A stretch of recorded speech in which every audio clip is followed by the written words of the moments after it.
easy for them to just group as 5 if they're ahead and just absolutely stomp BetBoom. But Yeah. obviously, BetBoom, we expect better from them than just kind of losing in the first 10 minutes. I don't think that's going to happen. So, yeah, definitely feeling like BetBoom, just everything's making a lot of sense to me. So, yeah, we'll see what happens. Are you okay? Dusky. Ooh. An instant pause. Of course. So yeah, mid lane matchup. It's going to be the Storm Spirit laning up versus the Conquer, of course. Pretty straightforward matchup. We have seen the Storm actually do pretty well in this matchup in the last time around. So, you know, maybe he can do the same this time. And then, of course, it all comes down to those power runes as well.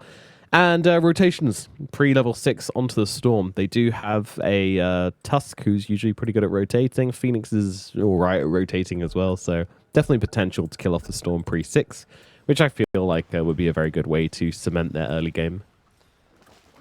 Yeah, the thing for me is, can Lone Druid get left alone in a lane against Tree Gyro? I would assume he can, but pre-6, where his main hero is a little bit vulnerable, like wrapping around, getting Leech Seed plus a Rocket, it could be too much to handle. So then you kind of need to keep a support there. But with a Lifestealer, very much an independent hero. So I expect to see Phoenix, even though it's not the most kind of map playable hero where you gank and do things, I kind of would expect Malady to be the hero that, you know, dives in on the Storm Spirit, you know, be level 3, throw some spirits down with the X torrent combination. So Na'Vi, they have freedom potentially on the supports. Like if Lone Druid lane goes better, if Phoenix can find opportunities to gank the Storm, we are going to see a little bit of a little poke, but nothing crazy. 3 bounty runes to BetBoom to the 1 of Na'Vi. GG. Go next. Toronto Tokyo's got a lovely autumnal skin on the Treant Protector as well, so he's looking great. And immediately getting the D-Ward as well. All things coming up Toronto Tokyo at the moment. Yeah, How do you think he feels about leaving Team Spirit and then Team Spirit winning another TI? Honestly, I wish I saw the after party. It was like Toronto Tokyo and Poshka were like sitting on some couch, you know, chilling, talking shop, you know, reminiscing probably. So I think it's just I'm pretty sure he's happy for them. Maybe I just misunderstood and he was secretly just really bitter and beefing. Beefing. But no, I'm pretty sure it was like you know, good job, mate. And I think clearly, like, Toronto Tokyo just believes in this project, right, of what he's trying to do. So it's like, sure, if Spirit won this year, he probably was saying, like, don't worry, bro, I'm gonna win it next year. You know, I'll beat you.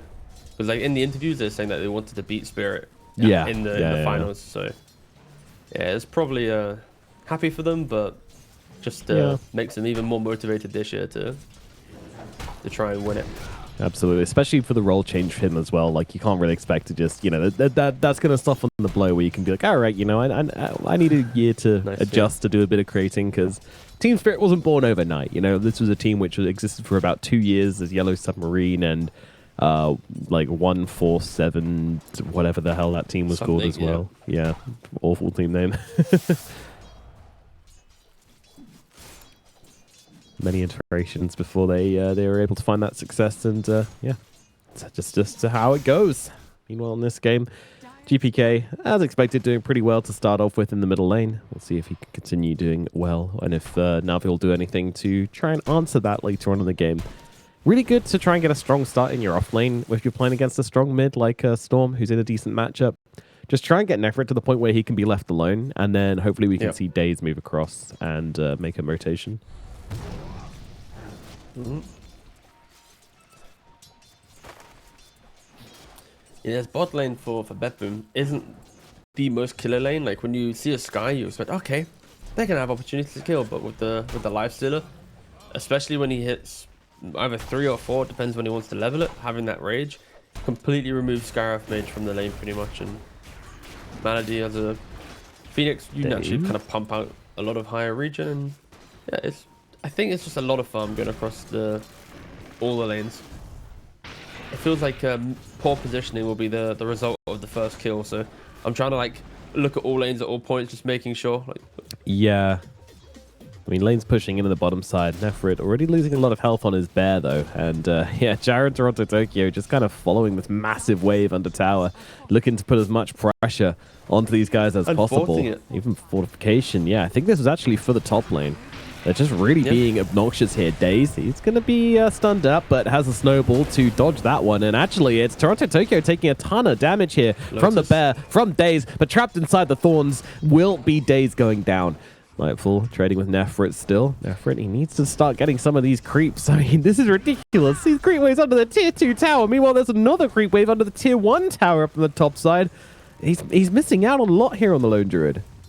yeah, Nightfalls are going back to Paul. He's like, okay, this is too many memes. Gonna have to reset, get that hard camp, pull it back. And do you really expect a Jari to be diving a tower, like you said? Like, It's crazy talk. Meanwhile, GPK trying to find the water rune here. Immediately turning on to Melodule. I mean, Toronto Tokyo, he's here as well. Melodule needs to leave, and I'm not sure he's going to be able to. Oh, can't navigate around it. Plug grenade catches him out. 6 HP, 0 HP. He's gone. Got it.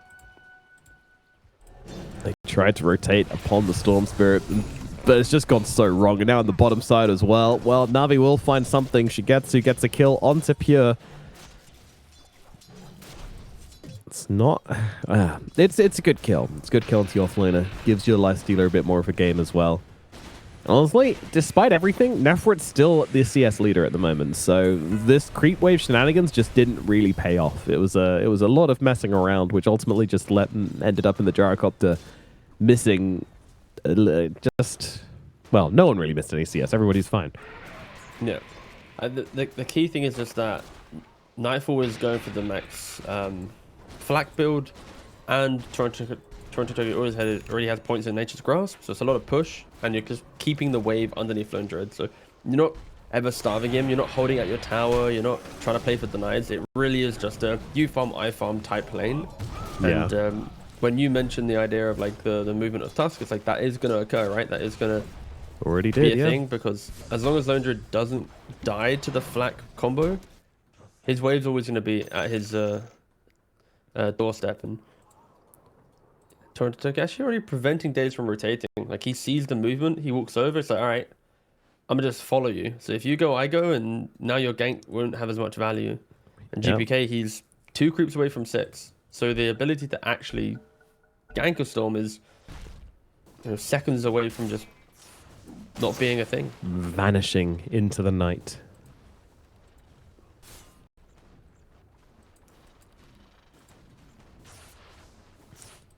Well, approaching minute 6 right now. That'll be the next big clash. These power runes, very, very important. Storm's able to hit 6 pre-minute 6, then you got to make sure that you are stopping him where possible. Is up in the top line. Gyrocopter taking a ton of damage here. Nightfall is going to be falling to the rotation from Na'Vi. They bring a ton of heroes up to the top side, and they do get the big kill in response. That was pretty switched on, I think. I mean, maybe the call was that, I mean, they just saw the opportunity and went for it, but there could have been a call that Toronto Tokyo is going to move for the power rune, so just go and fight for it. No, I like this, right? You know, Lifestealer doesn't need help. Malady can kind of open up and make moves, and yeah, generally quite good stuff so far in the lanes from Na'Vi. See, this is the thing about Na'Vi to me. Like, you know, we saw the Roshan attempts last game. We saw movements like this game. There's definitely parts of their play which kind of are reminiscent of a much better team kind of lying under the surface. So if they can pull that together and take a game of BetBoom, then they might find themselves some believers.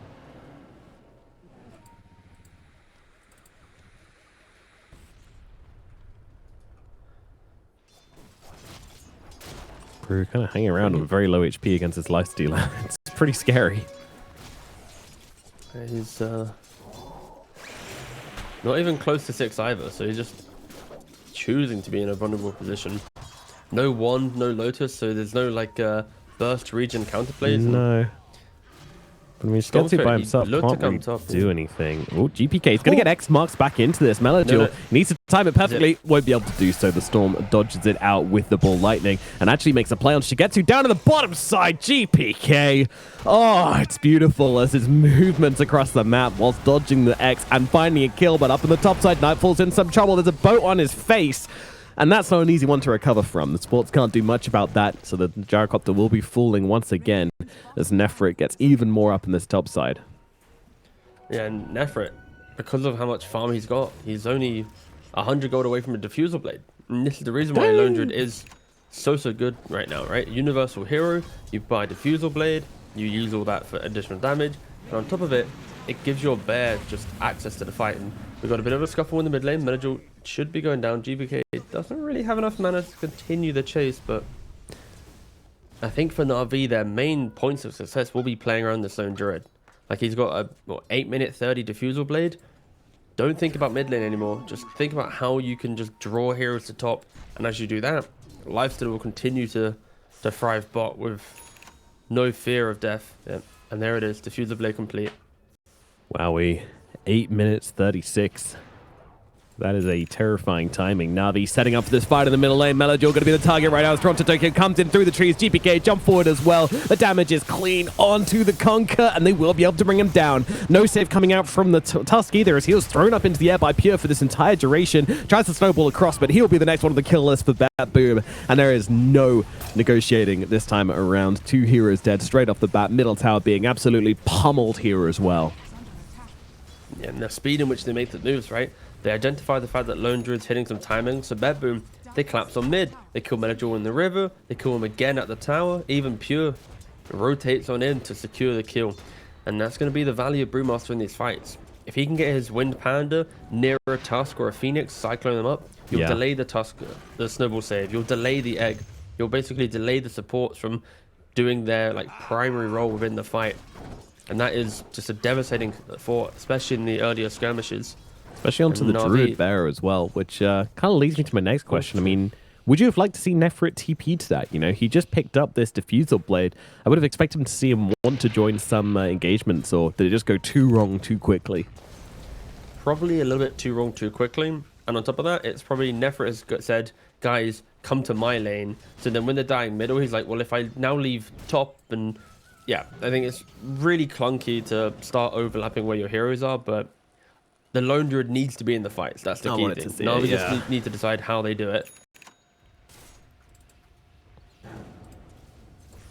Well, BetBoom, again, just looking a little bit cleaner with the big movements. That's what this team is all about. We learnt this last season.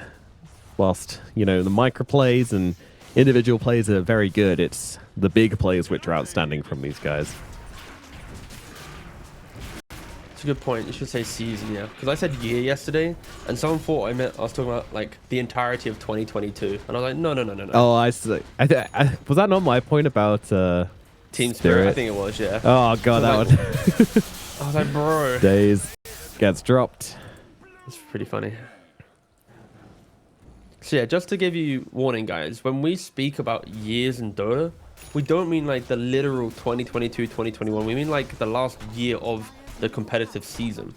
So the end of 2022, so November through to TI is the year of Dota. That's our year. Imagine clarifying. I like watching them fight. No, that's true. It is fun to see a couple scuffles in Twitch chat. But also, the more ambiguous they are, the less accountable you can be. So you can always backtrack. But I don't want to. That's a freebie. I want to provide good, helpful, relevant information. I want to commit to the bit. Yeah. Skarath actually just going brown boots Atos, so saves he wants to blast some fools. I'll tell you that much. You know what I'm sad we haven't seen yet, and I can't believe we haven't seen this. I haven't seen a single Skarath mage mid. Maybe I'm not watching enough Thompson, but. I saw one game with a BKB Bloodstone Skarath who was just absolutely, with the shard, just so giga tanked he was impossible to kill. But anyway, Nightfall getting jumped on once again in the top side here. He's getting cooked by this egg. Nowhere to run, nowhere to hide, no help coming. Nightfall really has just been completely abandoned in this game. Like, they keep rotating onto GPK's lane. Like, the dude's taking his tower. He doesn't need any more help. He's a spoiled child who's just being everything he wants and more. Daddy, I want a bike. And he gets given, like, a Kawasaki sports bike. Meanwhile, Gyrocopter's is like, please, a bowl of porridge. Like, you can have one raw oat grain. It does feel like Gyro is the one that needs to be pushing out top lane. And then at that point, it's like, how many times is Nightfall happy to die doing it? And he TP's back and he's back at it again. He's going to die, I guess, twice doing it is the answer.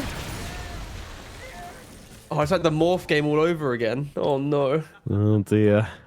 0-4 currently on the Gyrocopter. And, I mean, he's choosing to come back to this lane, but at the same time, you know, it's... There doesn't seem to be much communication going on. There doesn't seem to be much, like, in the way of...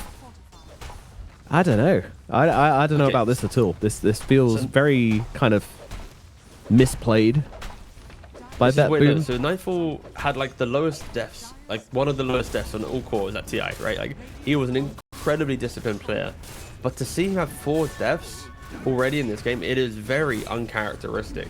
And I don't use that lightly. Like, he really is a player that just knows where to farm and how to farm. So there's something happening in BetBoom where they are choosing to sacrifice him for something, for some bigger picture, or they're just not protecting him. There's something for sure is a little bit disjointed, and we'll see if there is a grander plan at play. Of course, one that is occurring is Brewmaster is farming very nicely. Like, he's got the Midas, he's going Radiance.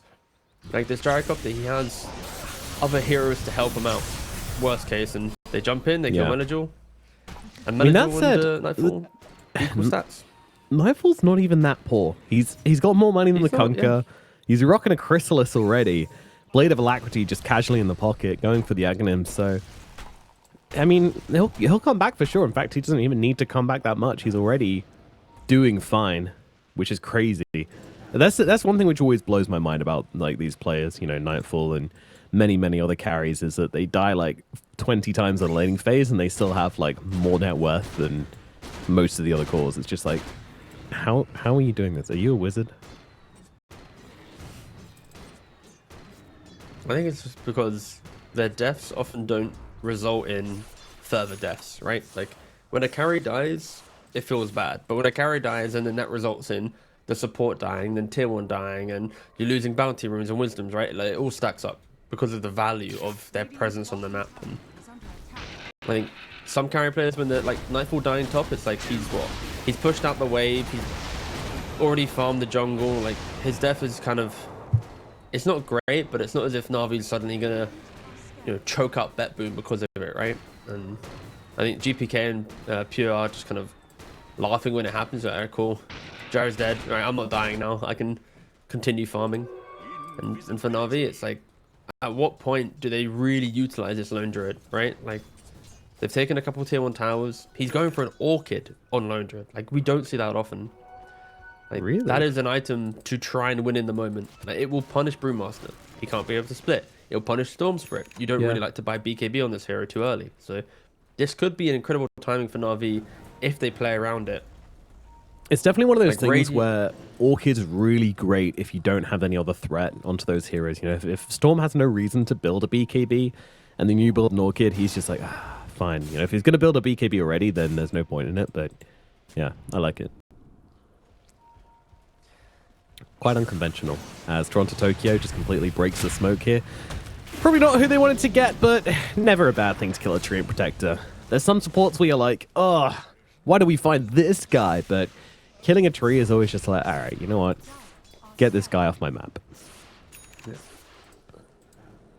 But for Na'Vi to group everyone up and to look for the kill, it's... Sure, you got the kills on the support, right? But it might feel nice for a moment, but then you realize, we did need something more, didn't we? Yeah, but at the same time, like, what were they really hoping for? I think they know the Brew's not in this area. GPK, I mean, what are you going to do to GPK? You have nothing. Well, you got Orchid now. There we go. Yes, now they have something. Na'Vi, they're going to be hitting a pretty cool timing, right? Like, you got the Radiance on the Lifestealer. He's already got the Armlet. You got the Orchid. And Gyro, the reason why it kind of fell out of popularity was, one, your Tory did an interview and all the carry players listened, and two, the hero does need a lot of scaling, right? It's like 4 or 5 items for the hero to feel very good. You need a Crystallis, you need an Ags. The Ags allows you to farm. Then you need a BKB. After BKB, you need to either go Satanic or Butterfly or Crystallis, right? There's like, we're always talking about big ticket items for this hero, unlike other heroes.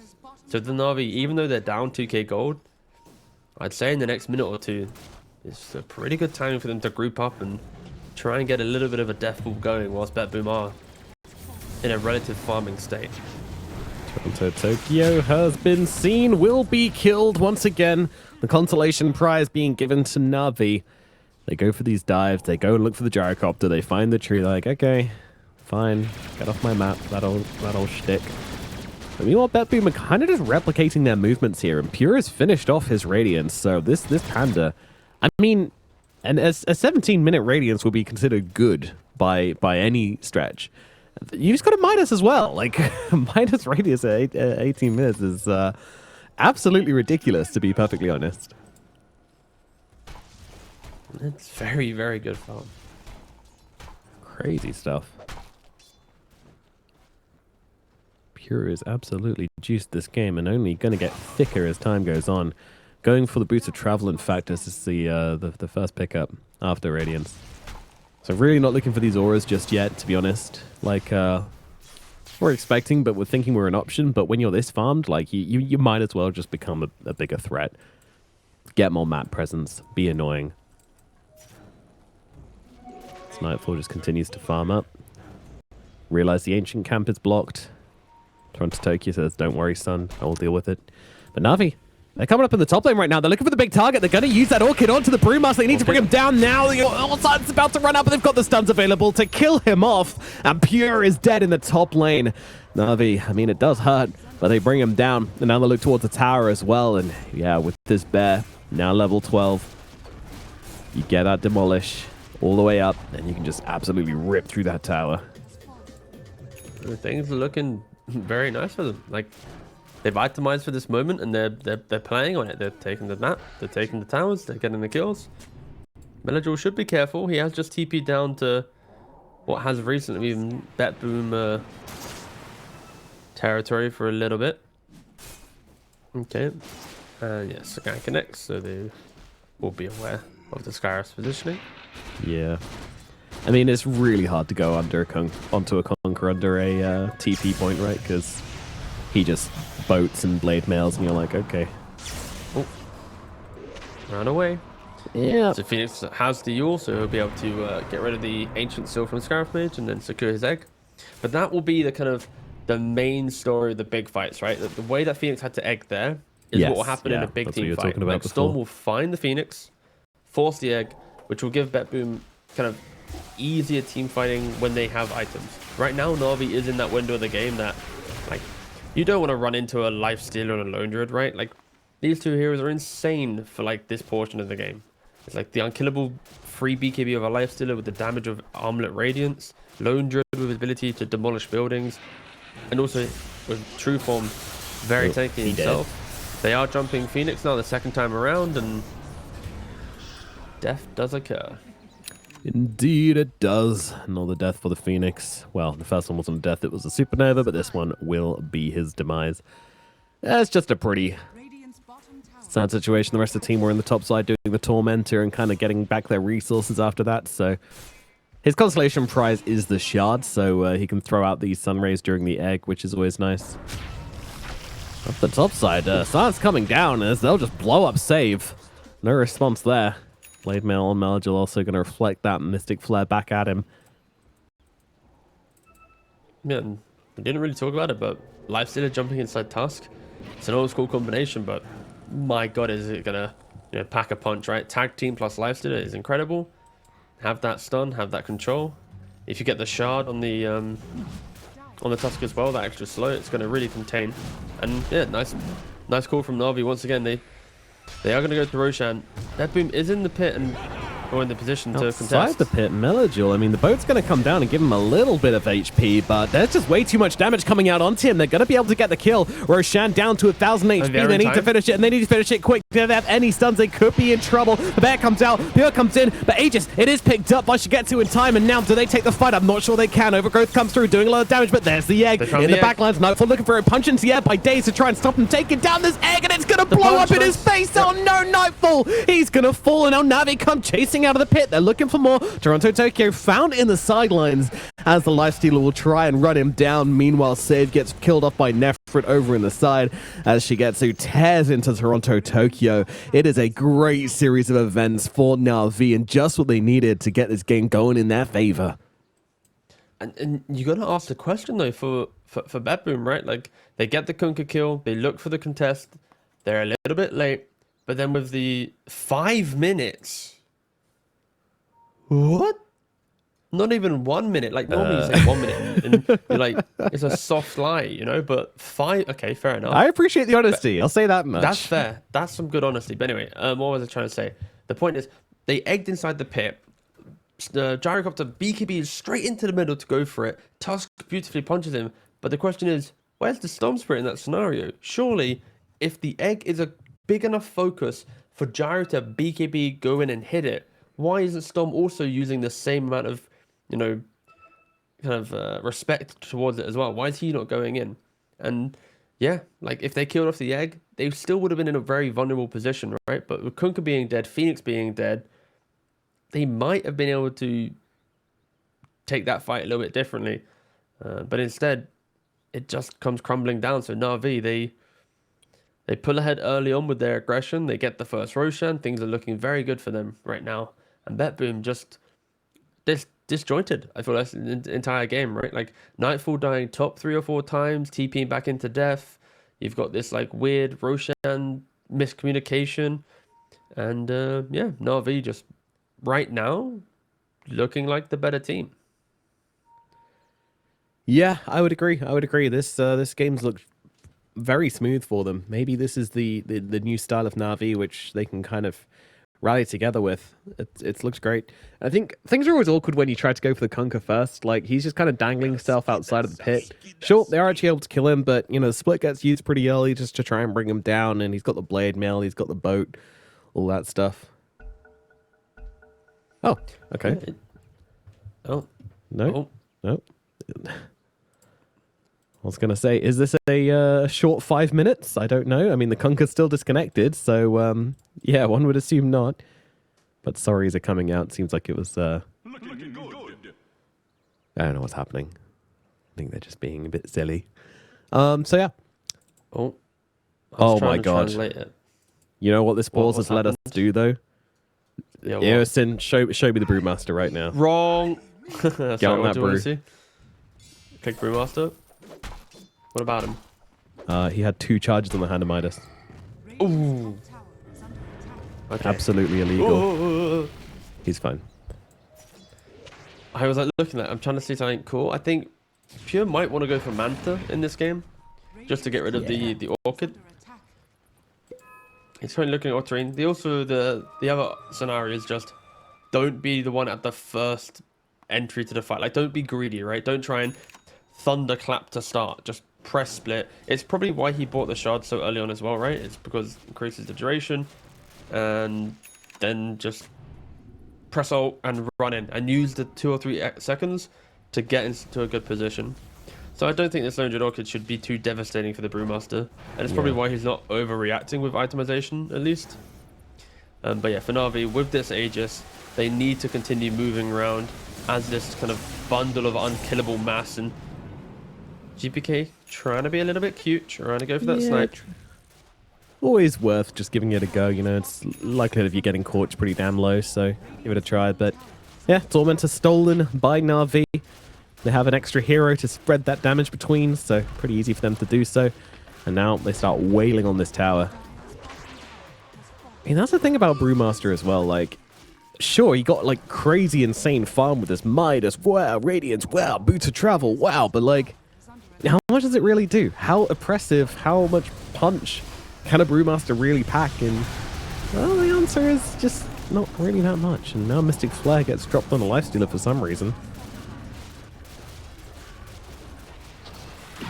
Alright, I guess. In comes damage onto the Storm Spirit. No real attempt here. Just telling him to get away. And let's deal with these barracks and Navi. They're breaking the high ground, T-Gov. I expected them to do stuff with his Aegis. I didn't expect them to do this, though. This is just an insane read from them, but it's working. They found Toronto Tokyo on the sidelines. Hello. Moving across towards Save as well. On the steps of the fountain, they're killing off the supports. Have they taken a step too far forward, though? Well, not really. Dave's just running his Lifestealer out of there. Infest Bomb out onto the barracks. Egg is down to cover them as well. They take the melee barracks, and now they're going to try and get themselves away, but Shigetsu, he's also threatening here. They're not really just full out running. They're still ready to threaten. Druid zapped up for the time being. Fritz Bear is getting pretty low. GPK! He's got to be careful. He's got a BKB, though. He can get himself back up to the high ground. Oh, my God. Na'Vi, they don't want to lose anyone on the retreat here. Shigetsu just bodyguarding his whole team. You want to get in there? You better bring some ID. They better say Na'Vi on it, but they will get themselves out. What a play. Na'Vi just have one mindset right now, and it's to punish the fact that Gyro is still in this recovery mode. Like, how much net worth? 14,400 net worth on Gyrocopter.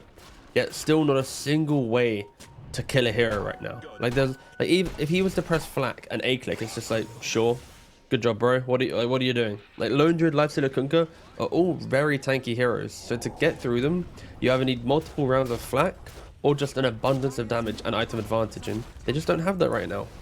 So for Na'Vi, this first Aegis, it could be the first and only Aegis they need to break BetBoom. If they can just reset here, get a second Rax, like it's going to be such an uphill battle for BetBoom to play into.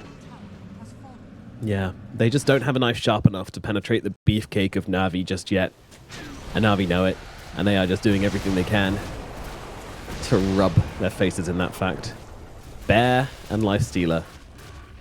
Man and Beast. Silence the creep. Good job. That creep's not going to be casting any spells on you. Infest in. Get away. And another tower gone. Dude, I've never seen this much value coming out from a first Aegis. This is crazy, but it is about to run out. 20 seconds, and they will not be existing anymore.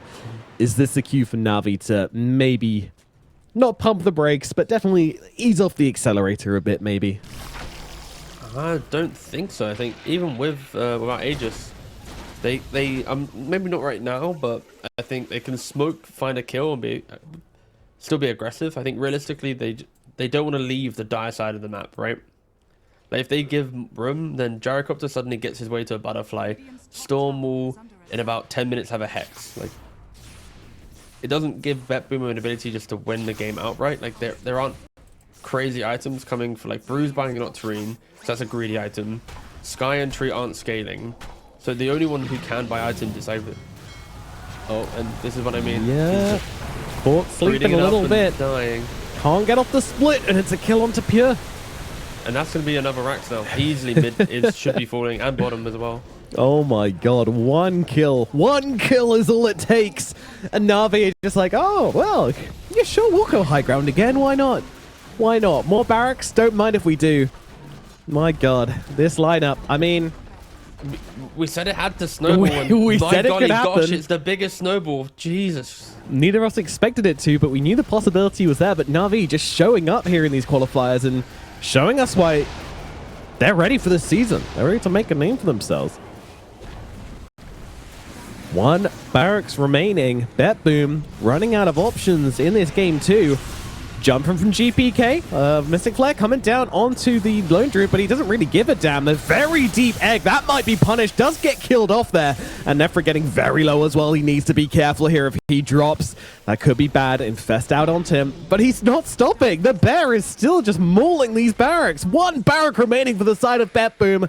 Now they back themselves away. Toronto Tokyo, though, ready for the catch. Not going to drop the overgrowth just yet. Knows his team aren't quite in a position to come and help them out. Na'Vi back themselves out. But they've done so much irreparable damage to BetBoom here. If they're going to be coming back, we're not looking in the next 5 minutes. We're not looking in the next 10 minutes. It's going to be a long, long path back to victory for them. And I'm not sure they can find it.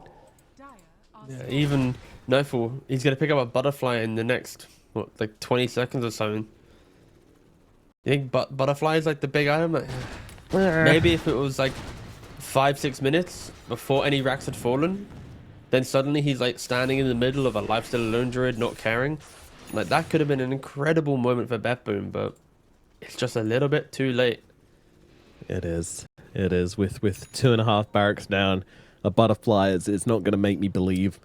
If you can get to like the Daedalus Satanic, then we're cooking, but there's going to be another Roshan happening before that, so you're forced into a fight. I don't think there's any way they give up this Aegis for free. I think BetBoom have to try and contest. That is their fight they're looking for, so get your items and start heading to the bottom side of the map. That has to be the call from BetBoom right now. So what timings are we going to be hitting before that point? Well, no Hex for the Storm. Octarine, I mean, sure, that's up on the Brewmaster. Nothing really of note on the supports. Treant Protector still looking for a Midas. And hold on a second, they're not even looking at Roshan. They just want to force them back first and give themselves a free Rosh on the side of Na'Vi, I think. You threaten that barracks, you threaten those lanes, and BetBoom can't stay off on the map. That's a problem. Losing 2 sets of racks pre-30 minutes basically puts you in your base straight off the bat, right? Like, do you really have enough farm across all your heroes to push out these creeps as quickly as you want to? It's not the best, and yeah, Na'Vi. Yeah, I mean, I think BetBoom, they did a pretty good job, right? They've got the lanes in a good spot. They've instantly smoked up. They've even catching the backlines potentially. They're onto the Phoenix. They forced the egg. Yeah, they should be able to kill it. They need a little bit more. A little bit more. They will bring down that egg. All right, Na'Vi, they're fighting with 4. But immediate buyback coming out from the Phoenix. They won't have the egg available for the 5. Meanwhile, in the middle of everything, Pure just getting blown up. But he does manage to get the split off in time. Fighting up into them. Nightfall dealing the damage. But the BKB, it's running out soon. But the Butterfly really going to work. They just can't hit him. And now Nefrit's in some trouble. He's getting zapped up by GPK. He brings him down. See you later, Nefrit. Na'Vi on the defensive for the first time in this game, just trying to get themselves away. But Pure keeps on chasing. But I'm not sure BetBoom can go further than this. And the base is okay for the time being. A lot of damage being dealt to Daze just by those Brewlings right now. Nightfall, he's standing back, doesn't want to be put into an awkward situation by being over aggressive here. They just want to hold these steps and see if Na'Vi approach them. They won't. That said, the Druid did get dropped, but look at that melee barracks already having the creeps falling into it and forcing Pure back and probably diffusing the situation for Na'Vi. Can BetBoom, though, continue fighting around the pit with no split for 35 seconds? It would be quite a bold play, but they do have one of the best Aegis snatchers in the game, which is Storm Spirit. No Rosh. So if GPK wants to play for it, and, you know, it's respawning in 20 seconds. I think they can still find a fight here. Like the... Yeah, I mean, Brood... Octarine's going to be back up, right? No, That's sorry, it. the Primal Split's going to be up because of Octarine. What if this pays off, then this is like honestly a god tier purchase from Pure. All that early game farm kind of paying off a bit. They just don't know when this Rosh is going to respawn, but Toronto Tokyo's trying to get some information. Roshan is back. Bear is in the pit. Lifestealer's in the pit. Now's the time to go. BetBoom, can they make the magic happen again? Egg in 10 seconds, after which every ultimate will be back. Cooldown comes out. That's going to give BetBoom the vision they need. GPK happy to stand in the front lines here. He's still got that BKB available should he need it. They're playing the slow game. BetBoom taking down the vision, but they can't play that slow. Their base will slowly start to get flooded once again. Sure, they can push out this bottom lane, but mid constantly going to be flooding in. You might have to tank your tier 4s just to try and get control of this Roshan. Rosh, meanwhile, down to about 50% HP. Shigetsu just in the pit alone, even using the open wounds.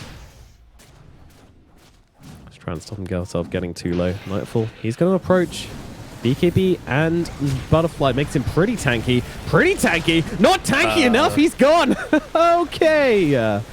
BetBoom not really backing him up. Their save's going to go down as well. They didn't see the opening. They don't commit to the fight, and they will lose their Gyro Cult because of it. GPK jumping in on the back, just trying to find the Phoenix, trying to stop that egg coming on off, but it's not going to work. BKB sure, but the punch comes through. GPK zip, zip, zip. TP out. He's gone. But Na'Vi, they're just going to get straight back into the pit, and they are going to be claiming this Aegis. Now, I'm not sure there's much hope left for the side of BetBoom. You got to defend this single barrack from an onslaught of damage coming out from this Lifestealer and this Druid.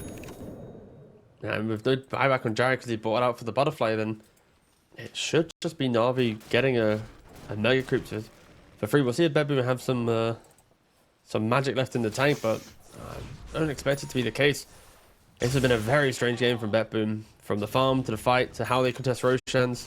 The first time felt a bit weird. The second time, Nightfall just running in by himself. Na'Vi, quite the game. Here we go. They have to make a strong defense here. They have to just stop them getting the ground and being able to hit the barrack. Unfortunately, that's just not happening. They'll use everything. Mystic Flare coming out onto the bear. The bear, he's kind of tickled by it. Pure trying to stop him, pops the split, but they're just ignoring them. They know what they want. They want the barracks. I mean, Shigetsu sure is getting low, but the rage is there. The barrack will be taken. It costs them health and a bear. That is it. Mega Creeps gained by the side of Na'Vi. BetBoom pushed to the very limits here, and maybe to the breaking point in Game 2. It's 35 minutes in. How well do these guys actually defend versus Megas? I mean, you've got Trident Protector for living armor, so it always helps. You've got Radiance already, a flat cannon gyro. Like they're actually pretty. They're pretty good. They're pretty good. The issue is Na'Vi just very good at just taking buildings. Like they've hit their stride and never let their foot off the gas, right? Like this entire time. Save isn't gonna buy a Maelstrom, right? He's going Gleipnir? Midas Gleipnir. The game's pretty Jova, you know. You can buy anything right now.